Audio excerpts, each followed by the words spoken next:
আসন্ন স্থানীয় সরকার নির্বাচনকে সামনে রেখে নারায়ণগঞ্জের সোনারগাঁও উপজেলার মোগরাপাড়া ইউনিয়নে চেয়ারম্যান পদে প্রার্থী হাজী মোহাম্মদ আশরাফ উদ্দিনের মতবিনিময় সভা অনুষ্ঠিত হয়েছে।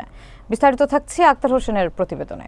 25 জুলাই শুক্রবার তার পৈতৃক বাড়িতে আয়োজিত এই সভায় তিনি এলাকার গণ্যমান্য ব্যক্তিবর্গ এবং জনসাধারণের সঙ্গে মিলিত হয়ে নির্বাচনী প্রস্তুতি ও বিভিন্ন বিষয় নিয়ে আলোচনা করেন।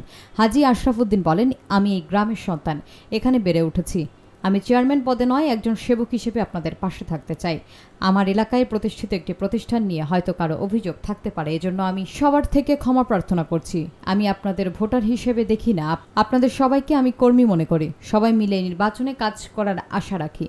মতবিনিময় সভায় মোহাম্মদ মহিউদ্দিন মেম্বারের সভাপতিত্বে কামাল মোল্লার সঞ্চালনায় উপস্থিত ছিলেন স্থানীয় নেতা ও গণ্যমান্য ব্যক্তি মোহাম্মদ কুতুবুদ্দিন, মোহাম্মদ শাহাবুদ্দিন হাজী, মোহাম্মদ গিয়াসুদ্দিন, মোহাম্মদ হামিদুল হক চৌধুরী, মোহাম্মদ সিরাজুল হক চৌধুরী, ফরিদউদ্দিন মেম্বার, মোহাম্মদ হালিম, মোহাম্মদ হারুনুর রশিদ ও মোহাম্মদ মুজিবুর মেম্বার সহ অন্যান্য ব্যক্তিবর্গ।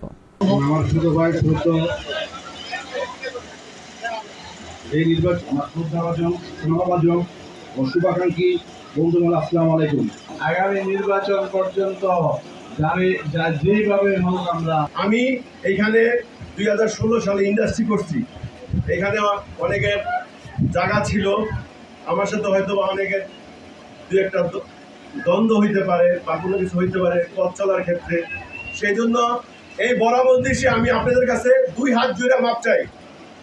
আপনি আমার মাফ করে দিবেন আমার যদি কোনো ভুল ত্রুটি থাকে, এবং আপনারা অবশ্যই আমার পাশে থাকবেন। নির্বাচনের প্রথম থেকে শেষ পর্যন্ত আমার সাথে থাকবেন। আমি আপনাদের কাছ থেকে ভোট চাইতে আসি নাই, প্রতিযোগিতা করব।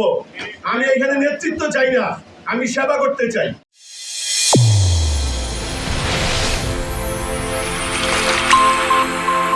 চ্যানেল A1 হৃদয়ের স্পন্দন।